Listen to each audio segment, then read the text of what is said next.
Ma'am hosting format what not to say what to say that मतलब कि कैसे शुरुआत करनी है क्या करना है।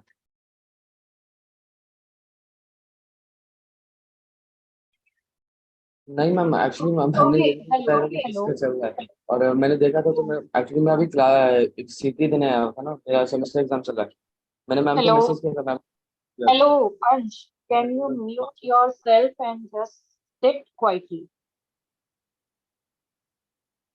Mute yourself and sit quietly, please.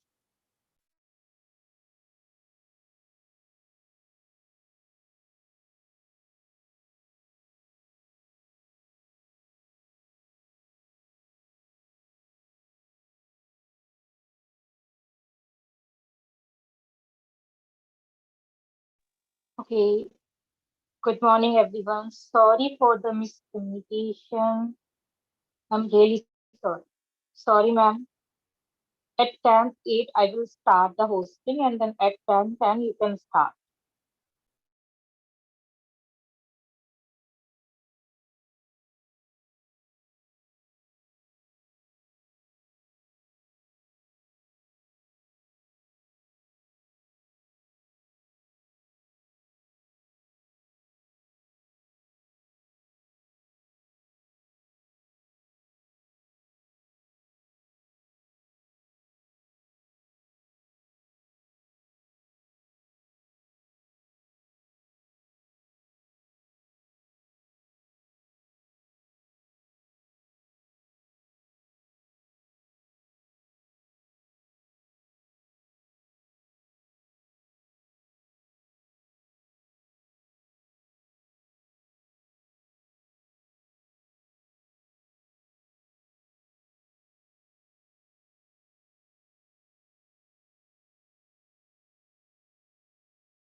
Arpita, I'm audible and visible. हाँ हाँ गुंजन। Oh, हाँ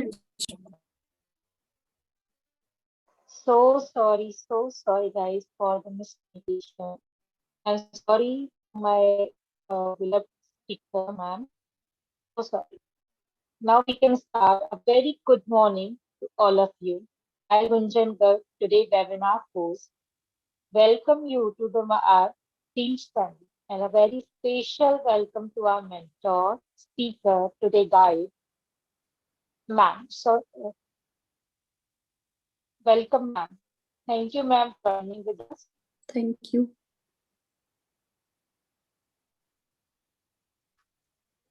Student Welfare Foundation is a non-profit organization that helps the student to become knowledgeable, help the homemaker or person who want to achieve something in life, want to create his or her name. We help them to empower and become independent. We provide various courses on online platform at minimum price so that everyone can afford it and enhance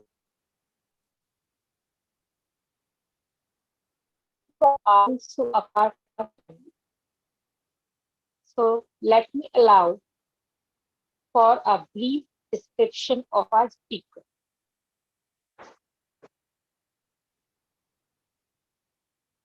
I hope I am audible. Yes, you are audible, but there is a little disturbance from your side. Yeah, ma'am. Actually, so sorry for it. Actually, I'm outside host create. Dr. Sachi Sud is a assistant professor in Department of English, BG University, Rajouri, Jammu and Kashmir. She has been teaching in the department since 2016. She has pursued her PhD in English on the topic Revisioning Gender Stereotypes in the Selected Play of Mahesh Dattani. A feminist view, her area of interest are gender studies, Indian literature, Dalit literature, Afghan literature, British literature, literature and medicine. She has, to her credit, 20 research papers published in Scopus Index. Grammar for Little Learning Books, Dalit Literature, A Brief History. She has also published 18 chapters in different anthologies and ISBN books. She also prepared over 30 papers in national and international conferences. Also attended number of faculty development programs organized by different colleges and universities. She has supervised 2 PhD and 1 MPhil scholar. Currently, she is supervising 3 PhD scholars under her supervision. She is a member of Elatile and reviewer of 2 peer-reviewed international journals. Thank you, ma'am, for joining with us. And now you can. Okay. Am I audible? Yes, ma'am. Okay. Thanks a lot, SEMS Foundation, for approaching me and for giving me this opportunity to interact with the people and to share my views on this topic, which is a very relevant topic, that is gender and feminism. So I will be sharing my slides with you people, and I will be discussing the slides in detail in my 1 hour lecture. Okay, so the topic that I have taken for today's webinar is gender studies and feminism. As you have seen that I have divided my today's webinar into 2 sections. One is gender studies and other is feminism. So I will be starting from the roots of gender studies, the basic terms that are amalgamated in this huge umbrella that is gender studies. So I have divided my, this PPT into 3 particular tenets. First is sex, second is gender, and third is feminism. So first of all, I will be concentrating on the word sex. Like so many feminist sociologists suggest that there is a need to understand and there is a dire need to distinguish between the 2 terms, sex and gender. And it is very pertinent according to our contemporary society to make them an indispensable part of our academic discourses and writings. So first of all, I will be focusing on the sex, on this particular word sex.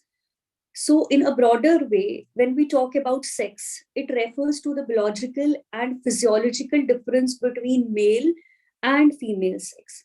The term sex is a physical differentiation between the biological male and the biological female. Thus, when an infant is born in a hospital or at some other place, the infant comes to be labeled as boy or girl depending on his or her sex. So the genital differences between male and female is the basis of such characterization. However, it has been argued since ages that having been born into one sex or another, individuals are then socialized according to specific gender roles and expectations. So then I have talked about Judith Butler. The previous thing that I've discussed about gender is a general notion that we all talk about, like if the body is possessing the male genital organs, then the body is designated as boy, belonging to male sex. And if a body is having female genital organs, then that body is designated as female. But Judith Butler has something else to talk about it. Judith Butler, who is a very famous contemporary feminist, she argues that sex is not just an analytical category but a normative category as well, which means that Butler wants to say that sex itself becomes a social category. It is not a biological category anymore. It has been designated as a social category by our society, by we people, because we create society. This means that the distinction between male and female is a social distinction made by the society. That is, it is a social construction. It further stipulates that men and women ought to be what they are, but it also stipulates that what men and women ought to be. It formulates rules to regulate the behavior or to control the behavior of men and women in the society, that how they should behave. So from this step, that how they should behave, there is the birth of a new term that is called as gender.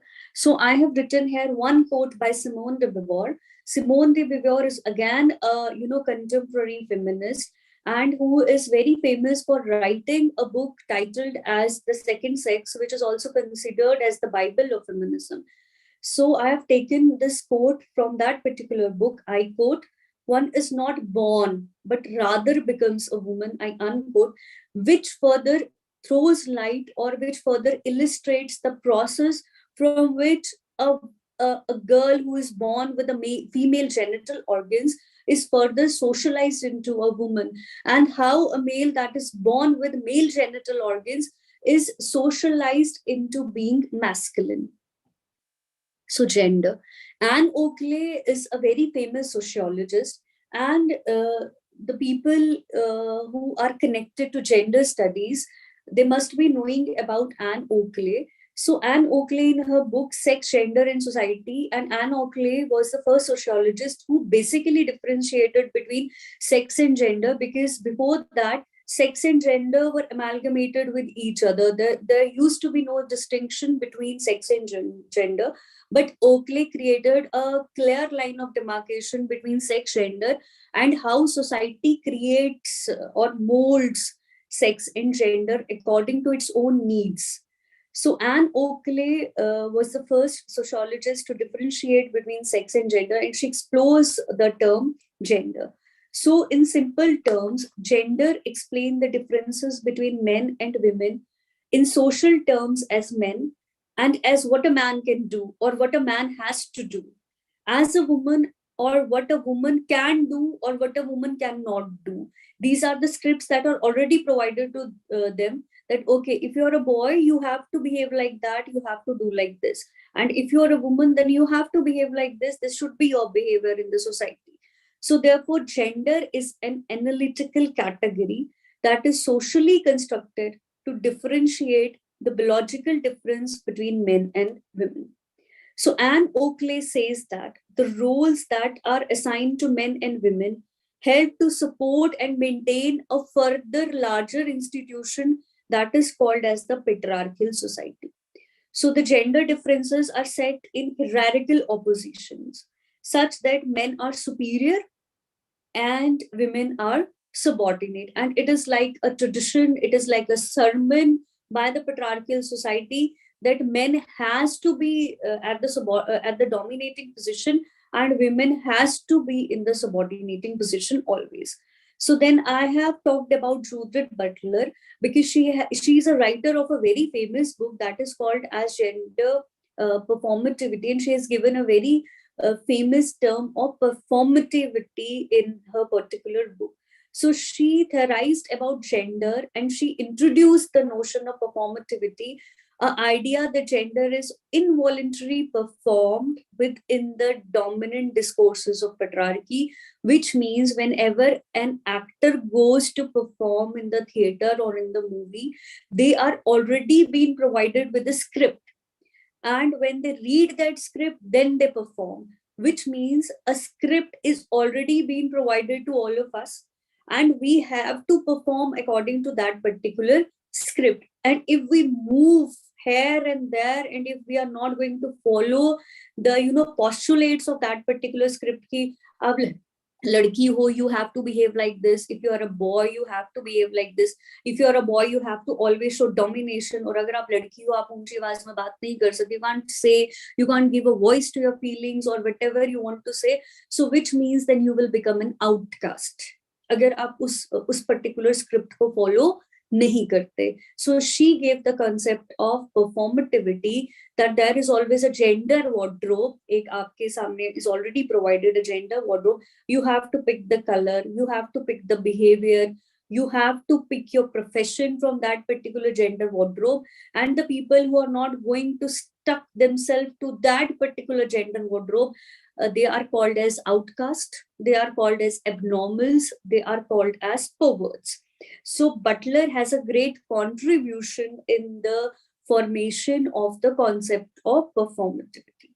So Butler's concept is perhaps more radical, as she asserts that all identity concepts are in fact that effects of institutions' practices, discourses with multiple and diffuse points of origin.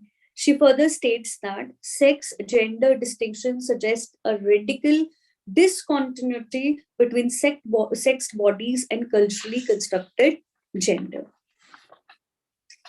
So, I will be further talking about deconstructing gender. Like Bivor has also talked about that we all can deconstruct gender. That if it is a social construction, if it is constructed by the society, then as a society, we have the privilege to deconstruct this gender as well. So further, I'm going to discuss, or I'm going to talk about that when we rethink about gender categories, it is very necessary to look at sex and gender as conceptually distinct as traditionally when we read different books from history, when we read Aristotle, when we read Plato, or when we read so many sociologists, what they have instigated on that there is a dire relationship between sex, gender, and sexuality, which means if a person is born in male sex or is born with male genital organs, then he has to perform a masculine gender and he has to be attracted to opposite sex, which means he has to perform heterosexuality. And if a person is born in male sex, he cannot perform feminine gender and he cannot get attracted to his own sexual partner. So this is a traditional view that has been transferred from centuries to the contemporary generation. But now the sociologists, the feminists, they all are talking about deconstructing this traditional concept of gender, that there is no relationship between sex, gender, and sexuality. So for an individual, the components of gender are the sex category assigned at birth. So what these gender categories are going to provide us, or what they provide us, first is a gender identity, that okay, you are born with the female sex organs, then you have to perform a feminine identity, which means you have to be polite, which means you have to be docile, which means you are not logical, you are not radical, you are born with irreasonable mind. And that has also been propagated in 5th and 6th century by Aristotle himself, that the brain size of female is lesser than the brain size of males. And from that particular time, this notion has been propagated, that and moreover, it is a very recent thing that most of the universities in the Europe, they were not offering radical courses like mathematics, science to the female sex, because it has been continuously spread, or it has been constantly fed in the mind of the society that females cannot do mathematics, they are illogical creatures, they are not quick in driving, they cannot be pilots, they can only be teachers, or they can be beauticians, they can be good cooks, because there not much logic is required. Then second, this gender category provides a gendered sexual orientation. Like I have already discussed, that you have a sexual inclination. Like if you are born as a female, then you have a sexual orientation towards the other gender. And if you are masculine, if you're performing masculine gender, then you should have a sexual inclination towards the other gender. So marital and procreative status, and gendered personality structure that I have already discussed, that okay, you are a female, you can't laugh loudly in the society, you have to walk like this, you have to portray yourself as a sex object also, you always have to be dressed beautifully, because at the end of the day you have to win a partner. So and it is very common that gender category provides something or some type of subordination domination concept at work and family roles also. So all these social components are supposed to be consistent with one's biology, that they are indispensably related to your, biology, that if you are a female, then this blah blah blah, these are the categories that you have to fit in. And if you don't fit in all these ideologies, then you will be thrown out of the society as an outcast. So the need for official categorization in societies of infants into neat legal labels, boy or girl, soon after birth, are at the same time subject to arbitrary gender assignments. So again, I will be quoting Butler. According to Butler, I quote, any theorization about gender introduces the notion or idea of performance of gender in terms of masculinity and femininity that I have already discussed. Like William Shakespeare has said that the world is a theater and we all are actors. And when we all are actors, our society has already provided us with a script. Okay, you have to go to this world, and when you are born, we have been provided the muted script. Okay, if you're a girl, you have to wear pink. If you're a girl, you have to be docile. If you're a girl, you have to be a future mother. You have to be a future wife. You have to be a future daughter-in-law. So such characteristics are, idealized or molded into our character right from the birth. Okay, so the sex gender differences raises the issue of male as performing masculinity, like male performing masculinity and female as performing femininity. With each constructions, the biological differences get heightened through social description of masculinity and femininity. Likewise, blue color, male, pink color, feminine, strength, masculinity, tough, masculinity, weakness, femininity, soft spoken, feminine. So, according to Butler, thus performance of gender becomes involuntary as gender gets internalized through the socialization process within the dominant discourses of patriarchy. Gender is performed at different levels within the family when a child is born, then within the education system. When you look at the textbooks, you see that W for woman, and woman is always wearing a sari, she is always wearing a bindi, and she is always in the kitchen. Okay. D for dad, and dad will always be wearing a tie, a shirt, a suit, and will be carrying a bag to the office. Then D for doll, and a small girl wearing a frock will be carrying a doll. So B for ball, a little boy wearing a knicker will be playing a ball. So these visual imageries create a deep impact into the mind of the young child who is just 2.5 or 3 years. Okay, I'm a boy, I have to wear a knicker. Knicker should be blue in color, and I have to go into the ground and I have to play football. And that stereotyping is also created in the mind of a girl who is also 2 or 2.5 years old. When she's reading that book, you tell him, okay, D for doll, and a girl who is wearing a pink frock will be carrying doll, and she's playing with the kitchen set, which means that she creates a visual imagery in her mind already, that okay, I have to stay inside the home. So that concept of private and public domain is instigated in the mind of the child right at the time that you are giving a book to the child, when he or she is at the pre-nursery level. So all these things, like your family structure, like your education system, then the orthodox religion, all these things are trying to propagate this concept of masculinity and femininity, and we all are instigated to perform this particular gender. Now I will be moving on to a very bigger institution that is called as patriarchy. Who is the main, you can say, who runs this particular process of formation of sex, gender, and sexuality? So I will say patriarchy is the main culprit. So what is patriarchy? Generally, when we talk about patriarchy, so when we translate it into English, patriarch means the absolute rule of the father, or in the other terms, you can say the eldest male member in the family.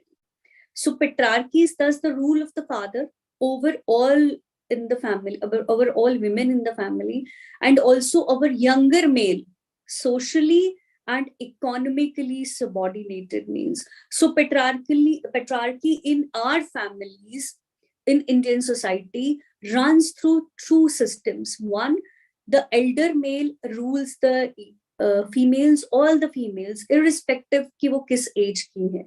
Then the elder males will rule the younger males, that whatever the decision that has been made by the father or the grandfather in the patriarchy, that cannot be denied by the younger males of the family, because they are socially and economically subordinated males. So patriarchy is equally harmful for males, and it is equally harmful for females also. So the patriarch is typically a societal elder who has legitimate power over others in the social unit. And if I will do it into more simpler terms, I will say it is the male domination, it is the male prejudice, or it is the male power. It automatically privileges men over women, such that women have little or no claim to material, sexual, and intellectual power. That is, in a patriarchal society, in a patriarchal, resources of the society struggle to get education. Women have to struggle to be educated, to have property, or to make choices regarding marriage or education, or even the simpler areas of life. So for men, these resources are a matter of right, that okay, to male ho, so it is your right to get all these privileges. And if you are a female, the choice is not provided to you. And these choices at a very smaller level, even though in our lives, they they have a effect in our life at a very deeper manner.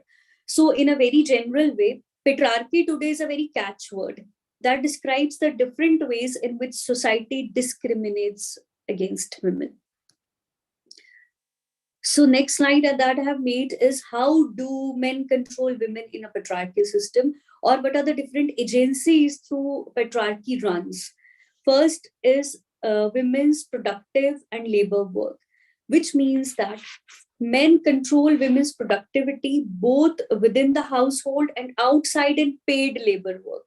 There is a very famous feminist writer by the name Sylvia Valbe, who has written a good book, Patriarchy at Work, where she has dug deeper into the concept of patriarchy, what is patriarchy, how this big institution runs. So she calls this as the patriarchal mode of production, where women's labor is expropriated by husbands and others who live there. Housewives are called as producing class, and husbands are the expropriatory class. So second is women reproduction. They can't decide how many children they want. They don't have the decision to terminate pregnancy, whether to use contraceptives. Like in some countries, state-controlled family planning, like in Europe, women are lured to bear children by having long paid maternity leaves, childcare facilities, and opportunities for part-time jobs also. Then if we talk about women's sexuality, moral and legal regulation exists to restrict the expression of women's sexuality, both inside and outside marriage. While male promiscuity is often condoned, we see it is a very common thing: rapes, threat, shame, honor killing, family honor, female mutilated in the name of the honor of the family. So all these things owe to patriarchy. Then women's mobility, that women are not allowed to go from their own city to other city to get education, and it is a hereditary right of a male that तुम्हें कहीं भी पढ़ने जाना है, you can go. तुम्हें कहीं भी नौकरी करने जानी है, you can go. You want to settle anywhere, you can get settled. But all these things are hindrances for a woman, that you cannot leave your city for education, you cannot leave your city for job, you cannot leave your own for getting settled in some other city. वो तभी होगा when you will get married to a person. अगर उसका settlement कहीं और है, तो you have to go with her. Then property and other economic resources. Most of the property and other productive resources are controlled by men and are passed on from father to son. Even in societies where women have legal rights to inherit property, customary practices, social sanctions, emotional pressures from the family, कि ये तो बेटे का birth right है, तुम तो दूसरे के घर हो, you will get their property. So these emotional pressures prevent them from acquiring control. Now there is a dire need for gender equality. So what is gender equality? Why it matters? This is a very important part, not only of feminism, not only of gender studies, but of our daily life. So when I teach my students in the class, what I say is, this theory is never going to be finished. This is a theory that is evolving day by day. Any other theory can become redundant or dead, but gender equality or gender studies or feminism is something that is taking a new shape every day, because there are different oppressions that are emerging on a daily basis. There are different type of, you can say, domination strategies that have been adopted by the patriarchy, and there are newer and newer ideologies or the weapons that are used by patriarchy, and that is why the feminism is evolving day by day. So what is gender equality? So firstly, I will be talking about facts and figures. Then I will be moving on ki dekh lo, these facts and figures, have a look at these facts and figures. Then we all will talk about gender equality, that there is a dire need of the present times, that we all need gender equality. Globally, 26% of ever partnered women. So this is a data that I have taken from the Sustainable Development Goals Report 2022, and this is a very recent data. Aged between 15 and older, approximately 641 million women have been subjected to physical or sexual violence by a husband or intimate partner at least once in a lifetime. And these things have been exaggerated during the COVID process.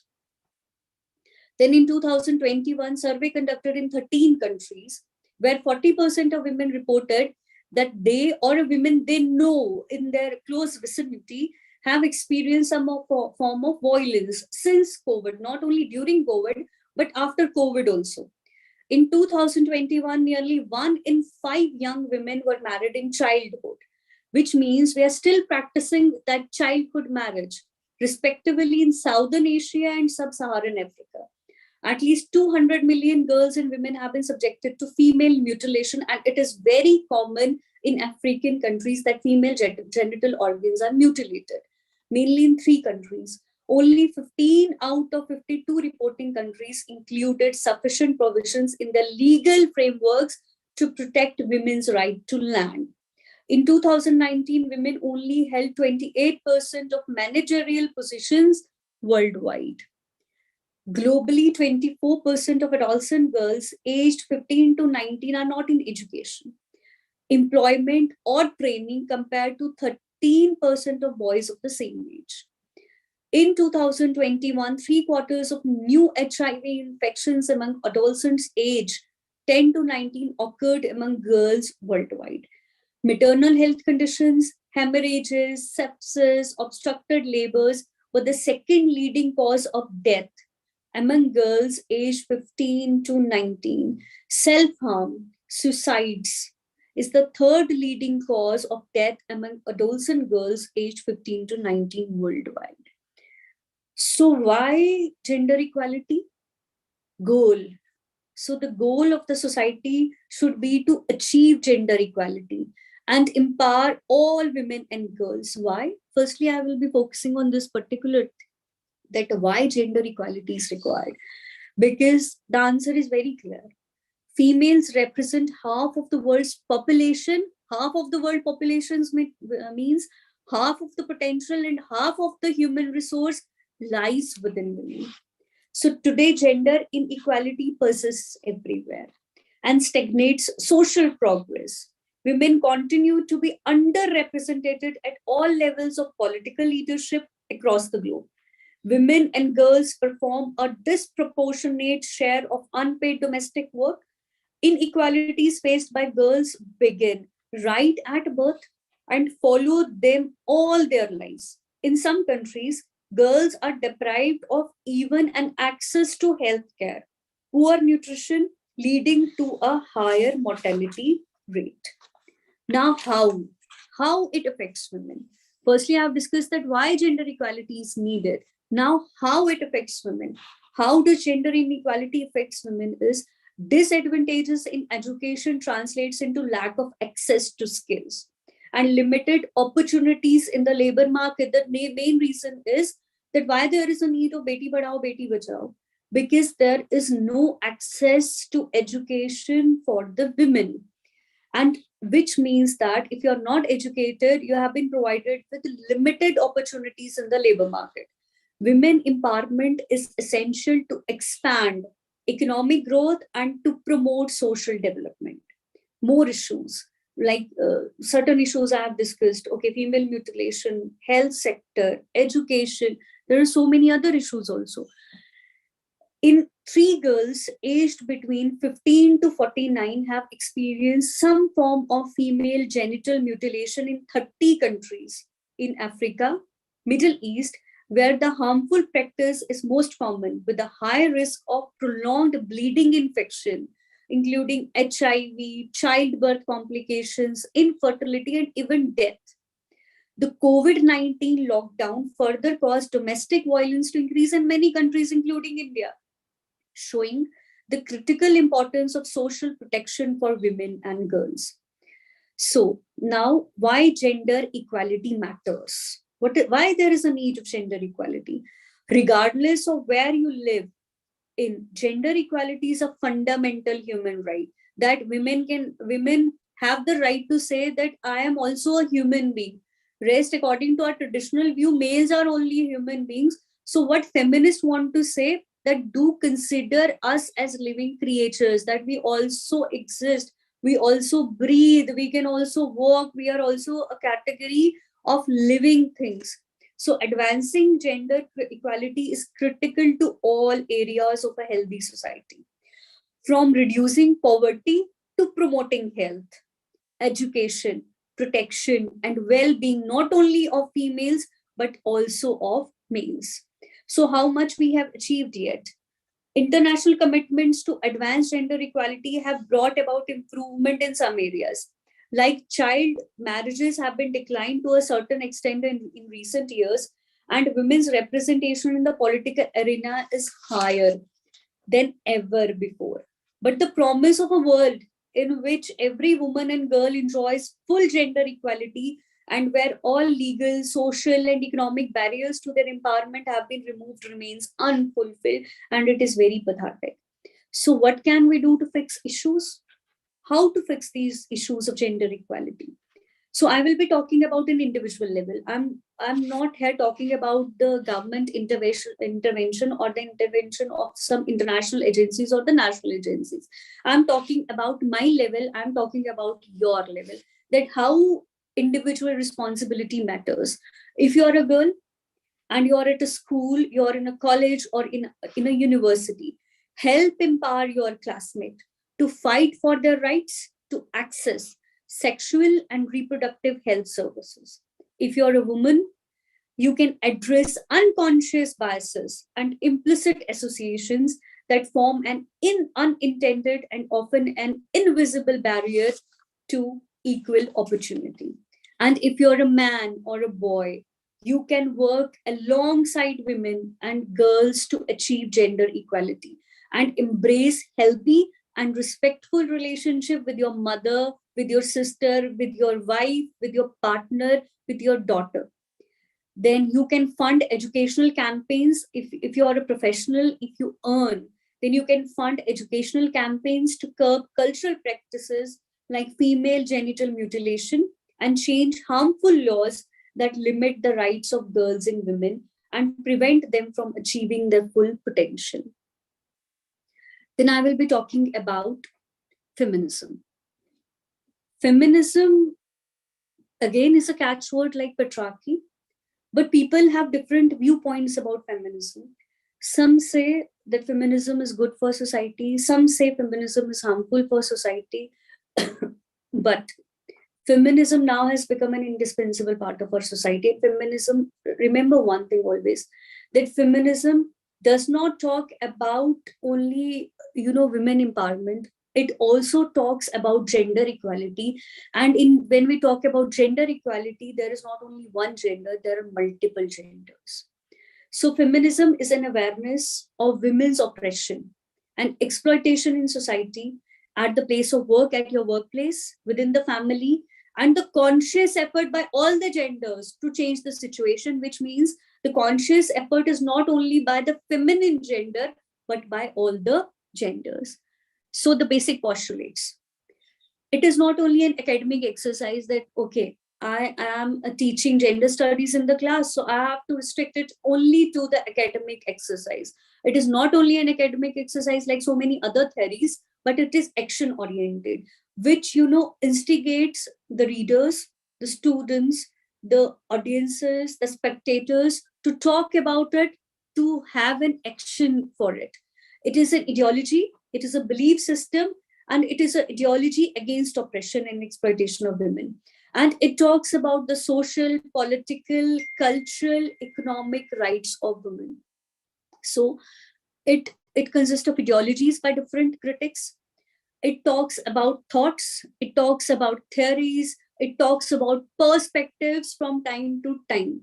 So it is a woman's search for self-identity. Self-identity means you are a daughter, you are a wife, you are a daughter-in-law, you are a mother, you are a teacher, you are a nurse, you are a doctor, you are carrying multiple identities from morning to night. But who you are basically, that is self-identity. That first of all, you are a woman. You have to, your first duty is towards you as a woman, and the rest of the responsibilities and rest of the taglines that you are carrying, they are just a part of your other identity. So feminism is a philosophy. It is also a movement that struggles against women's exploitation and expression. So it started in the West. It came to India in the early 19th century. And in India, Mahatma Gandhi also propagated feminism in one way or the other. So when we talk about feminism in the West, it is further, I will not be going deeper into these waves. So it is further divided into 4 waves. First wave, second wave, third wave, and fourth wave that is still going on. That is post-feminism. So first wave, 1848 to 1920, it focused on basically voting rights. Because in the West and in so many countries around the globe, women were debarred from having a voting right. औरतों को vote करने का हक ही नहीं था. औरतों को बुजुर्ग, that the elders who were over the age of 70, and the children, all these 3 categories were put into the category of the illogical creature, कि औरतों के पास भी दिमाग नहीं है, elders के पास भी नहीं है, बच्चों के पास भी नहीं है, इसीलिए उनको right to vote जो है वो नहीं है. So 18th century gave a boom to right to vote, to education, to employment, to marriage laws, that there should be changes in the marital laws, कि male has the power to get divorced, लेकिन औरत के पास वो power ही नहीं है, कि how it doesn't matter how much domestic violence she is facing, that she's in a toxic relationship, but she cannot move outside that toxic marriage. So first wave focused on this particular thing, ki if you can win the right to vote, if you can win the political rights, then you can earn anything. But unfortunately, in 1920s, the feminists realized that only by winning political rights you cannot achieve everything. You cannot get back your self identity that you have lost since the time of your birth. So there came the birth of the second wave of feminism. Second wave of feminism, the slogan of second wave of feminism was personal is political. कि personal कुछ भी नहीं है, घर में मार खाना personal नहीं है, प्रॉपर्टी ना ट्रांसफर होना पर्सनल नहीं है, reproductive rights ना होना पर्सनल नहीं है, nothing is personal, everything is political. You have to again go back to constitution and you have to win all these rights, because what we think ये घर की बात है, घर में संभाल लो, ये घर में नहीं संभाली जा रही थी, इसीलिए waves की जरूरत पड़ी. So from 1920s to 1980s, they focused on patriarchy.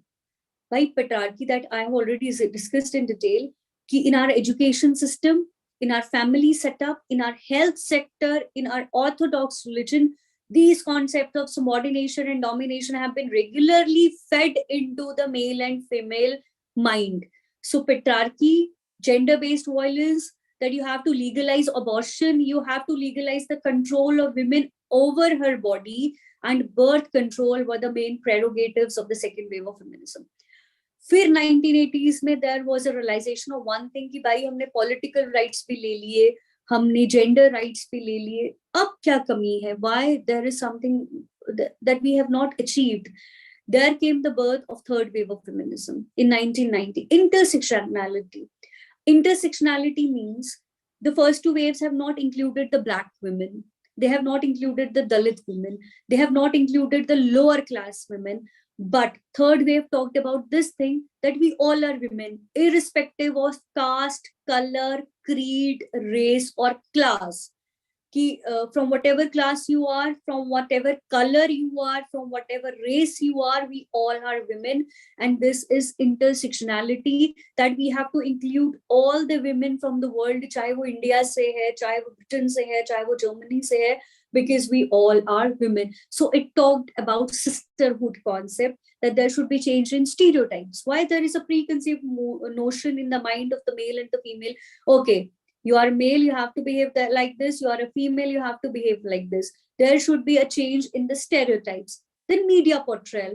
Why women are always portrayed as sex objects? You look at the ad of Rajnigandha. So the male Ajay Devgan will be eating Rajnigandha. Then Shah Rukh Khan will be eating Rajnigandha, and all the female, dancers, they would be dancing behind Ajay Devgan and Shah Rukh Khan. And a boy is driving a bike, and the female is sitting like an object behind the male. So these media portrayals, and in fact in our Bollywood movies, up to 2000, the females were objectified. The females were portrayed just an object, but not as a creature with a voice.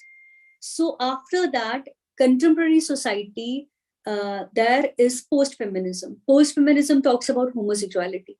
It talks about queer theory. It talks about sisterhood concept. It talks about body as being positive.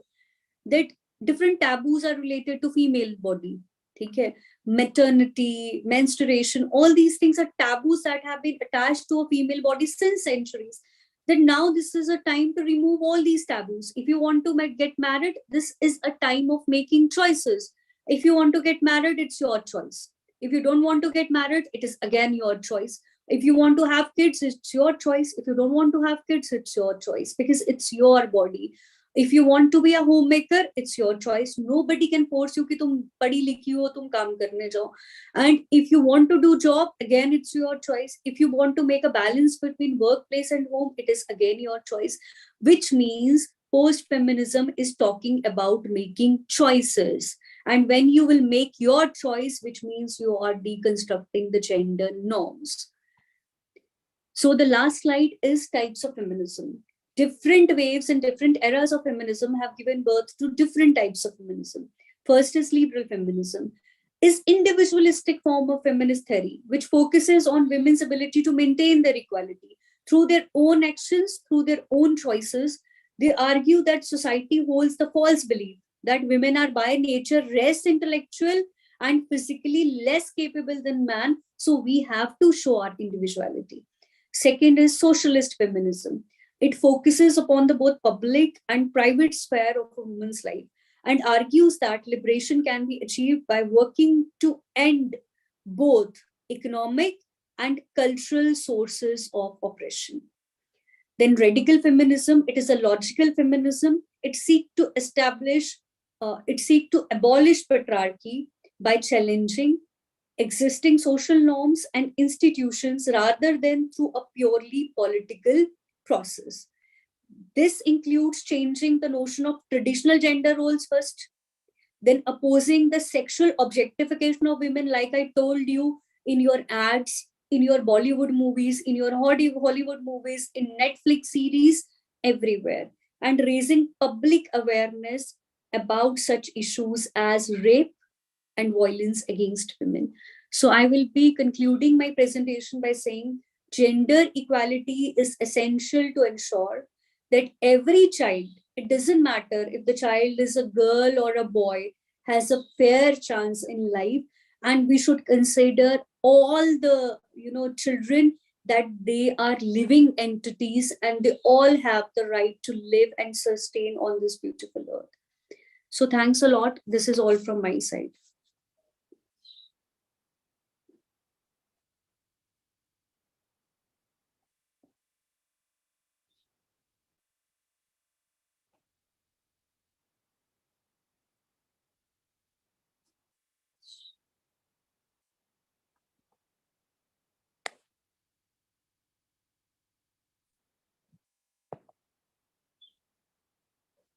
Is anybody there from the SEMS Foundation?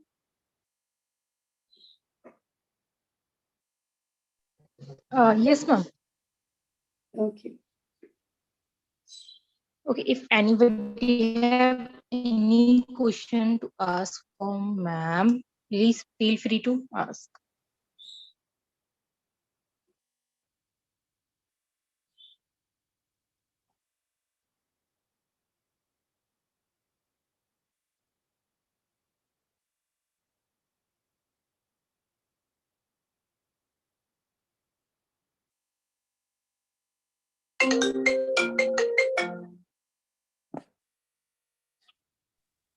Okay, thank you, ma'am, for such a wonderful session. Feedback Thank form you. is already shared in chat box. Please kindly fill it. And I request to all, please open your camera for a screenshot.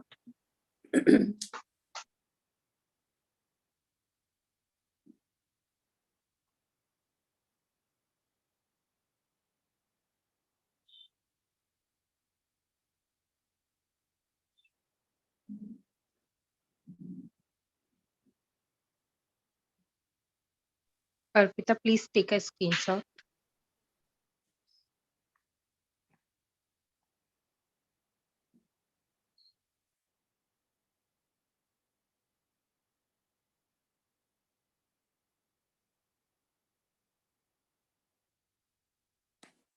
Okay. Thank you, everyone. Thank you, ma'am, for such a full session and for your time also. And also candidates appreciating you in a chat box. That it's an interesting session. Okay. Thanks a lot for inviting me for this beautiful session. And it was really a very good opportunity for me to express my views on this particular topic. Thank you.